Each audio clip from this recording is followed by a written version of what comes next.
Le dernier jour de l'atelier a débuté par un rappel de l'agenda du jour suivi de la restitution des actions de la deuxième journée. Les travaux proprement dits ont commencé avec la restitution des propositions de plans d'action et plans de suivi nationaux, sous-régionaux et régionaux. Tour à tour, les pays représentés sont passés pour exposer ce qu'ils comptent mener comme action dans le cadre de la mise en œuvre de leur réforme foncière. À la suite de cela, une restitution générale de la conférence a été faite par M. Kipalou Patrick, puis l'assistance est passée à la rédaction de la déclaration finale de l'atelier à l'IN 2021 au Togo. La cérémonie de clôture est intervenue en deux étapes, notamment la lecture de la déclaration de l'atelier de Lomé par le Dr Bobo Baté Blao Dekessi et la cérémonie protocolaire de clôture. Représentant les institutions foncières et les organisations similaires menant des réformes foncières dans les pays tels que l'Afrique du Sud, le Burkina Faso, le Cameroun, le Ghana, le Kenya, le Libéria, le Malawi, le Mali, l'Ouganda, la République démocratique du Congo, le Sénégal, la Tanzanie et le Togo.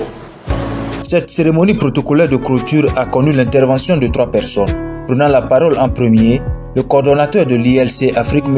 Odas Koubouimana, a remercié tour à tour les différentes catégories d'acteurs ayant participé d'une manière ou d'une autre à la tenue de ces assises, avec un clin d'œil particulier aux autorités togolaises et à la SNE Togo, à travers ADHD, qui a joué un rôle très important dans l'organisation de cette conférence. Il a apprécié les progrès réalisés dans la mise en œuvre de la politique foncière au Togo et a confirmé la satisfaction de l'ILC d'être un partenaire de ce pays, ainsi sa volonté de continuer son appui dans ce sens.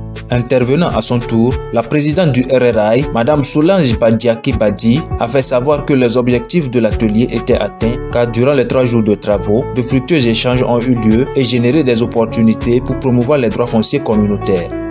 Cela a été possible avec la présence de 36 participants venus de 12 pays étrangers ainsi que d'autres participants en ligne qui ont suivi les travaux de l'atelier, a-t-elle mentionné. Poursuivant, la présidente du RRI a indiqué que l'atelier offre une opportunité pour sa structure et la Tenure Facility de collaborer avec le Togo qui est éligible pour la mise en œuvre d'un projet de contribution à la sécurisation à grande échelle du territoire national des terres communautaires.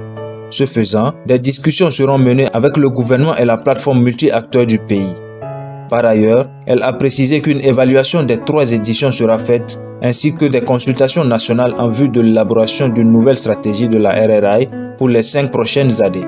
Elle a remercié de vive voix tous les acteurs qui ont contribué au succès de cet atelier. Le directeur de cabinet représentant du ministre de l'Urbanisme, de l'Habitat et de la Réforme foncière, le Dr Komlan Edo, dans son discours de clôture, a témoigné la gratitude du ministre aux participants pour l'extrême richesse des échanges et discussions. Il a souligné que les travaux ont fait considérablement avancer les réflexions sur les actions à mettre en œuvre pour sécuriser les droits fonciers communautaires et favoriser une gouvernance foncière durable. Il a également ajouté que le Togo ne ménagera aucun effort pour l'appropriation de la déclaration finale issue de cet atelier. S'honorant du fait que le Togo ait abrité cet atelier, il a relevé que c'est une marque de confiance et de reconnaissance pour les actions menées par les plus hautes autorités du pays. Réitérant sa gratitude à toutes et à tous, il a déclaré clos, au nom de M. le ministre de l'Urbanisme, de l'Habitat et de la Réforme foncière, les travaux de la 3e édition de l'atelier régional des institutions foncières nationales sur la sécurisation des droits fonciers communautaires en Afrique. Une conférence de presse a définitivement scellé les portes de la 3e édition de l'atelier régional des institutions foncières nationales sur la sécurisation des droits fonciers communautaires en Afrique.